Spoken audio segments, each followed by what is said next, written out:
Hallo und herzlich willkommen zu meinem neuen Video. Schön, dass ihr wieder alle mit dabei seid. Heute besuche ich die Burg Ranis. Schon im 11. Jahrhundert nahm sie eine wichtige Stellung als Grenzfeste gegen die Slawen ein. Später war sie im Besitz der Grafen von Schwarzburg und Herzöge von Sachsen. Gern möchte ich euch jetzt die Burg etwas genauer vorstellen. Oberhalb der kleinen Stadt Ranis am Rande des Thüringer Schiefergebirges im Saale-Orler Kreis liegt auf einem 360 Meter langen Felsplateau die Burg Ranis. Sie gehört zu den bedeutendsten Burgen der Region. Archäologische Forschungen lassen vermuten, dass es an dieser Stelle im thüringisch-slawischen Grenzgebiet schon im 9. Jahrhundert erste Befestigungen gab. Ihre strategisch gute Lage macht sie von 3 Seiten durch schroffe Felshänge nahezu unangreifbar. Nur auf der Ostseite gab es einen einfachen Zugang. Eine Kernburg mit Wohnturm, Bergfried und einer Ringmauer gehörten zu dieser Anlage. Als erste Erwähnung der Burg gilt eine Urkunde aus dem Jahr 1084. Wiebrecht von Kreutsch, späterer Markgraf von Meißen und der Oberlausitz, wird dabei die Übertragung mehrerer Burgen bescheinigt. Die Burg Ranis wurde unter Kaiser Friedrich I. Barbarossa als Reichsburg deutscher Kaiser und Könige im Jahr 1199 genannt. Zu dieser Zeit lebten hier dem König direkt unterstellte Reichsministeriale.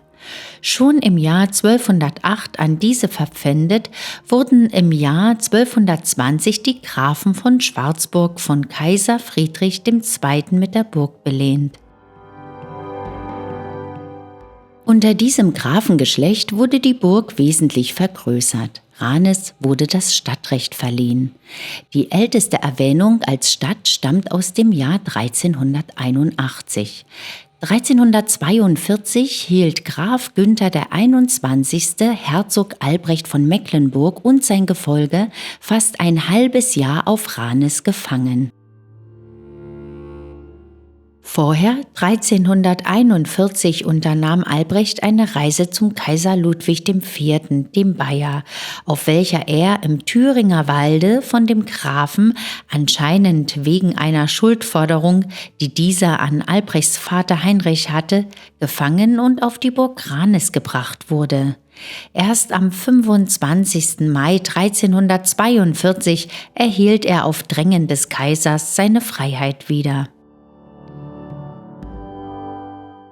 Die Wehranlage besteht im rechten Teil aus einer Doppelmauer mit 1 zweistöckigem Wehrgang und 2 übereinander liegenden Schießschartenreihen.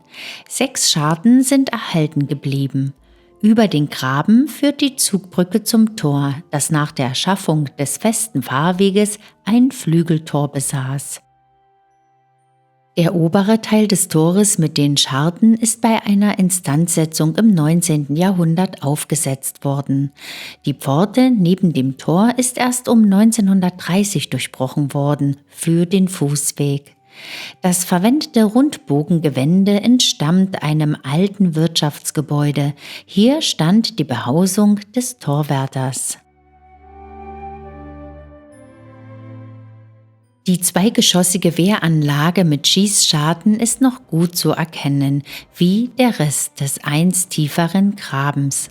An die Burg anschließend sieht man die mit Efeu bewachsene Stadtmauer. Nun betritt man den Vorburgterrain. Die einstigen Wirtschaftsgebäude, Brunnen, Rossmühle oder Pferdegöppel wurden im 19. Jahrhundert abgerissen. Pferdegöppel wurden zum Wasserschöpfen verwendet. Im Jahr 1389 traten die Grafen die Burg Ranis an die Wettiner, den Markgrafen von Meißen und späteren Herzögen von Sachsen ab. Im Rahmen der Altenburger Teilung des Wettinischen Gebietes erhielt Wilhelm III., der Tapfere, im Jahr 1445 den fränkischen und thüringischen Teil des Kurfürstentums und den Titel des Landgrafen von Thüringen. Herzog Wilhelm III., Herr von Thüringen, hielt oft auf Burg Ranes Hof. Frohe Feste und fantastische Turniere fanden hier auf der Burg statt. Die Hauptmauer mit 7 Meter Außenhöhe ist vom Tor ab bis über die Hälfte ihrer Länge bestückt mit 8 einfachen und doppelten Schießscharten, in denen die Auflage und Prellhölzer erhalten sind. Die Mauer wird im weiteren Verlauf unterbrochen durch einen halbrunden, hervorstehenden und abgetragenen Flankierungsturm, der ebenfalls mit Schießscharten ausgerüstet war. Zwischen Burg und Stadt bestand eine Verbindung innerhalb der mittelalterlichen Befestigung. Es ist die mit einem Tonnengewölbe und beiderseits gotischen Spitzbogentürgewänden versehenen Unterquerung des Weges, die bei der Wegkrümmung rechts abgeht. Über diesen Fußsteig gelangt man auch zur Ilsenhöhle.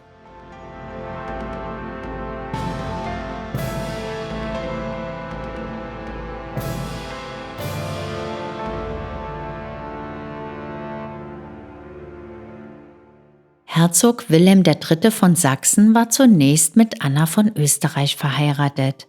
Da aber die Ehe ohne männlichen Erben blieb, setzte der Herzog seine Ehefrau gefangen und heiratete 1463 nach ihrem Tod seine langjährige Mätresse Katharina von Brandenstein. Um diese nicht ganz standesgemäße Vermählung zu stärken, vermachte er ihrer Familie unter anderem Burg Ranis.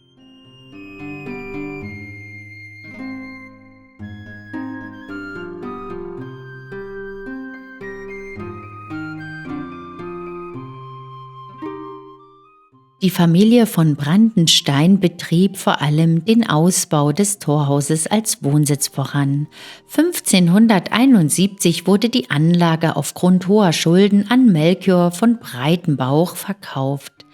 Die neuen Besitzer, welche sich ab 1906 Breitenbuch nannten, begannen daraufhin mit dem Umbau der Burg zum Schloss.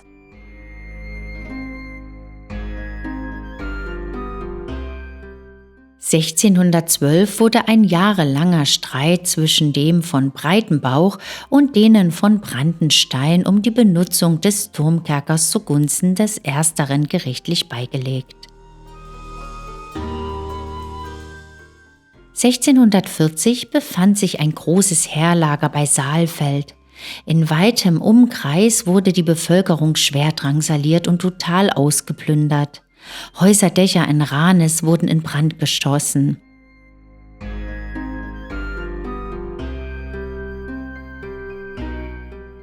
Grimmig drohten die Soldaten, ihre Hände im Blut der Bürger waschen zu wollen, gelangten aber nicht in die Stadt. Melchior von Breitenbauch erwirkte von den römisch-kaiserlichen und von den königlich-schwedischen Generälen Schutzbriefe. Er bot vielen adligen Nachbarn und seinen Untertanen Zuflucht in der Burg.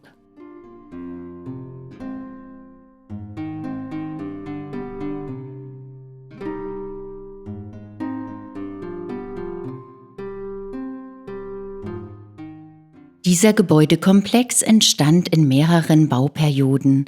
Das Steingebäude mit 3 Wohn- und 2 Kellergeschossen ist das älteste. Später erfolgte der Treppenhausanbau und nachträglich noch der Eingangsvorbau.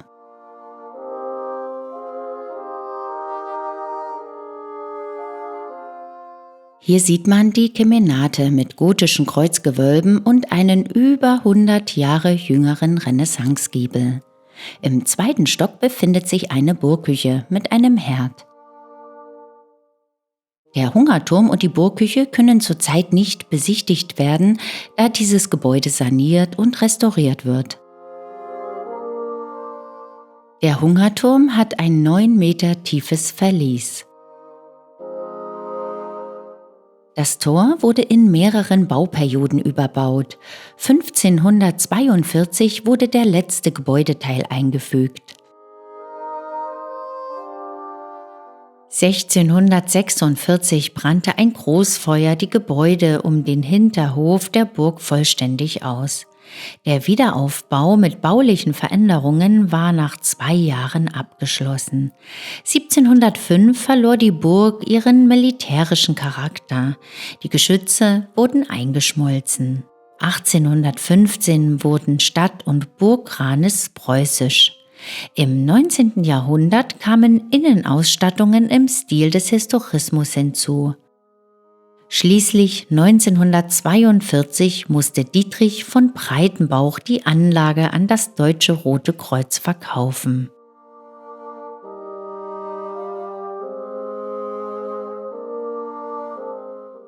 Die Hauptburg mit Südflügel war einst ein schlichter Baukörper mit Ziegeldach. Im Inneren gab es früher in allen Geschossen je 3 Säle mit Balkendecken. Durch spätere gehobene Wohnansprüche bedingt entstanden durch Einbauten eine Vielzahl an Räumen. An der Hoffassade steht ein Treppenhausbau vor. Im Erdgeschoss befindet sich die 1975 eingerichtete Gaststätte Ritterstall.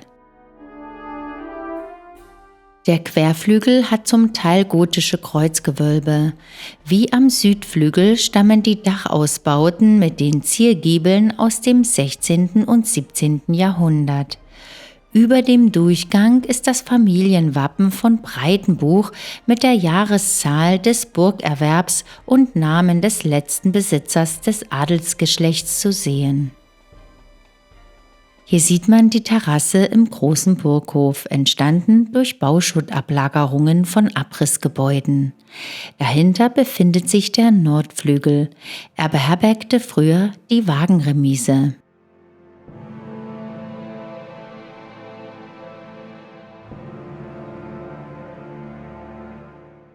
Nun betritt man den hinteren Burghof mit Brunnenhäuschen.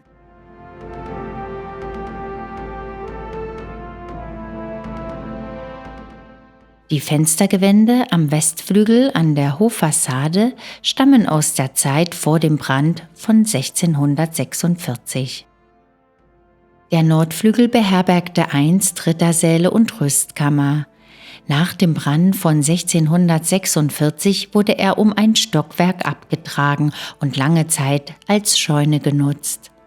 Ab 1970 begann der Ausbau zu einem Saal, der aber unvollendet blieb.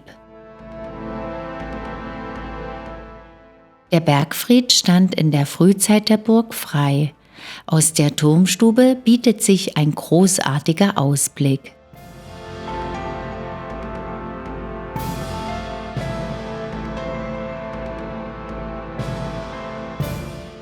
Die Terrasse entstand durch den Abbruch der Burgkapelle, deren Außenmauern in Brüstungshöhe stehen blieben. Auch von hier hat man eine schöne Aussicht auf die breite Tallandschaft mit ihren idyllischen Dörfern bis hin zum Thüringer Wald. Nach dem Abriss der Burgkapelle im 19. Jahrhundert wurde hier eine Einfriedung des flachen Hanges vor dem Steilabfall vorgenommen. Nun bildet es den Abschluss der Burganlage. Unterhalb davon befand sich der mittelalterliche Steinbruch.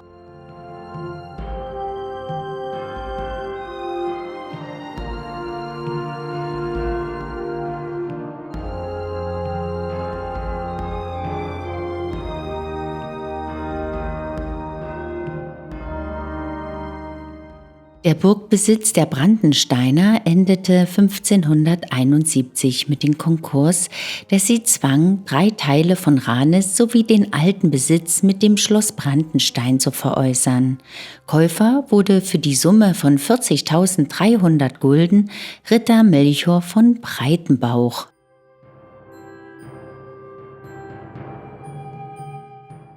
Das Adelsgeschlecht derer von Breitenbauch war im oberen Geiseltal reich begütert.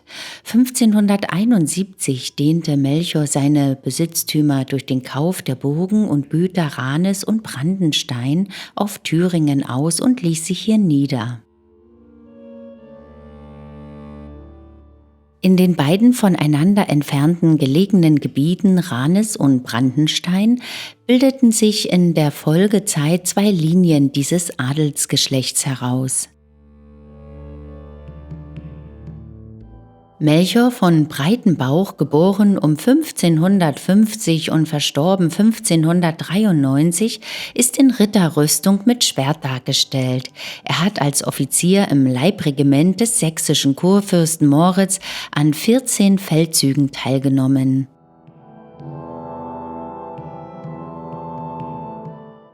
Der Burgherr Melchior von Breitenbauch, geboren 1599, gestorben 1681, las in seinem Leben die Bibel 61 Mal, von Anfang bis zum Ende. Er machte sich im Dreißigjährigen Krieg als Schutzherr verdient. Den Städten Pößnig und Ziegenrück lieh er hohe Geldsummen für die geforderte Zahlung, welche für den Unterhalt der Besatzungstruppen geleistet werden mussten.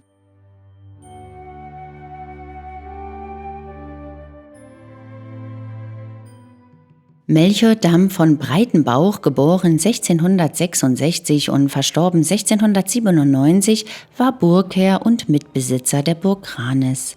Melchior Damm geriet bei der Belagerung der Burg Cochem an der Mosel durch die Franzosen in Gefangenschaft, konnte fliehen und erreichte unter großen Strapazen und Entbehrungen im Winter die Burg Ranis, in der er nach wenigen Tagen starb.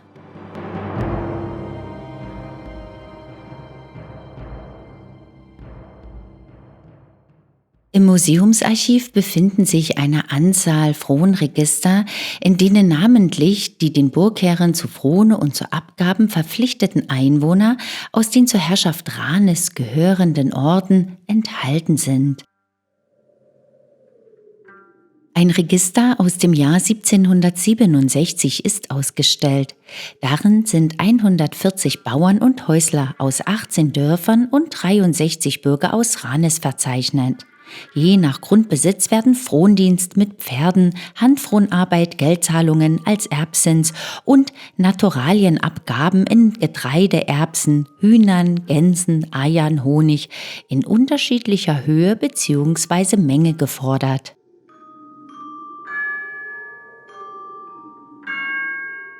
Die Burg ist sagenumwoben. Eine Erzählung berichtet von einem Bauopfer, dem eingemauerten Kind. Tatsächlich wurden beim Abbruch der Burgkapelle 1868 ein Kleinkindskelett und einige Beigaben freigelegt. So wurden in 3 Meter Höhe aus einem Loch von 30 Zentimeter Tiefe ein Schädel und Knochen, ein Hemd, ein großer bemalter Holzteller mit eingeschnittenen und farbig ausgelegten Ornamenten und Buchstaben, ein kleiner Holzteller, ein Hammer und Vogelknochen von einem Huhn geborgen, wahrscheinlich als beigegebene Wegzehrung.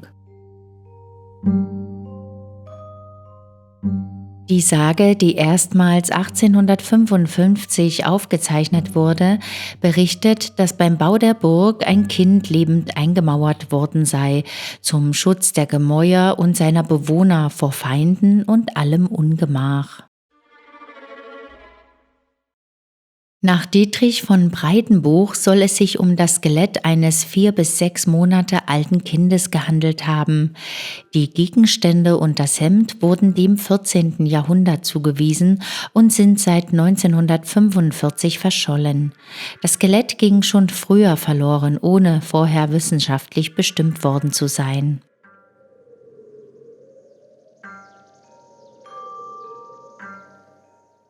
Über eine alte Stiege gelangt man in die Turmstube. Von dort hat man einen großartigen Ausblick.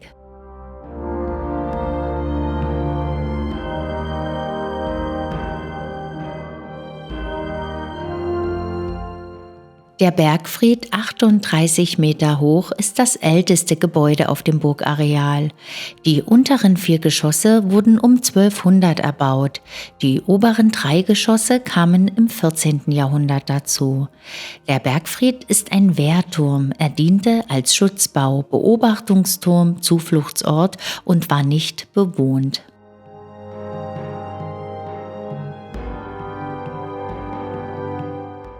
Christoph Adam von Breitenbauch war hochfürstlich kursächsischer Kammerherr, Rittmeister und Landrat. Sein Epitaph hing ursprünglich im kleinen Theatersaal auf Brandenstein. Christoph Adam wurde 1662 auf Burg Ranis geboren und wuchs nach dem frühen Tod seiner Eltern beim Großvater auf. Er lernte fleißig und sprach schnell Latein, heißt es in den Quellen. 15-jährig ging er an den herzoglichen Hof zu Gotha und bereiste ein Jahr später mit dem Gothaer Geheimrat Frankreich. Die Reise führte ihn auch nach Versailles an den Hof des Sonnenkönigs. Im Jahr 1683 befand er sich im Gefolge des Herzogs Moritz Wilhelm von Sachsen-Zeitz bei dessen Italienreise unter anderem nach Venedig und Rom. Danach wurde er Kammerjunker in Coburg bei Herzog Albrecht. Im Volk hieß er lange Zeit liebevoll Vater Breitenbauch. Er hatte bestimmt kein leichtes Leben, aber Gottvertrauen und ein großes Herz. Christoph Adam von Breitenbauch war als ausgleichender Rat zwischen allen Parteien, der Familie, den Nöten der Untertanen, seiner zahlreichen Güter und der großen Aufgaben seines Landesherren unterwegs. Die Ilsenhöhle in Ranis ist europaweit eine der bedeutendsten Fundstellen der mittleren und jüngeren Altsteinzeit. Die Artefakte in den Ablagerungen der Höhle dokumentieren den Übergang vom Neandertaler zum modernen Menschen vor etwa 40.000 Jahren. Ein Großteil der Höhle wurde bereits in den Jahren 1932 bis 1938 ausgegraben. Neben zahlreichen Tierknochen, etwa von Hyänen, Höhlenbären und Nashörnern, wurden Steinwerkzeuge des Neandertalers und des modernen Menschen gefunden.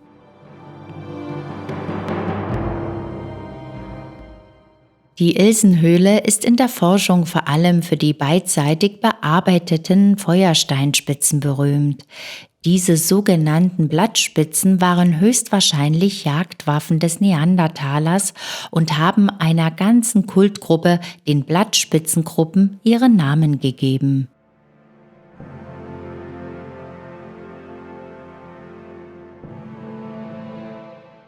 Vom modernen Menschen sind vor allem Klingen, Klingenspitzen und Mehrzweckgeräte, sogenannte Feuersteinkratzer, überliefert. Obwohl in den 30er Jahren des letzten Jahrhunderts viele Funde zum Vorschein kamen, welche uns Einblicke in das Leben der letzten Neandertaler und der ersten modernen Menschen in der Region gewähren, sind noch viele Fragen offen. Wann genau hielten sich Neandertaler und moderner Mensch in der Ilsenhöhle auf? Gab es Kontakt zwischen beiden Menschengruppen? Welches Klima herrschte zur Zeit der prähistorischen Besiedlung der Höhle? Was können uns die Tierknochen über die damaligen Nahrungsgewohnheiten der Menschen erzählen?